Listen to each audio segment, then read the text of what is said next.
সম্পত্তির জন্য আপন বড় ভাইয়ের চোখ উঠায় নিছে আপন দুই ছোট ভাই।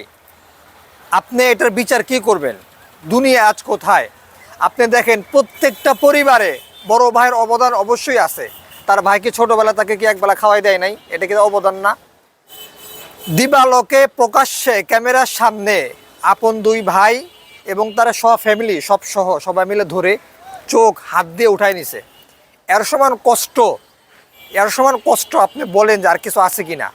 বড় ভাইয়ের চোখ কীভাবে পারলো? যতই শত্রুতা থাকুক, চোখ উঠাই নেওয়া, হাত দিয়ে উঠাই নেওয়া এত সহজ কীভাবে পারলো? আপনারা বিচার কি করবেন? আমার মনে হয় যে এর সর্বোচ্চ বিচার হওয়া উচিত।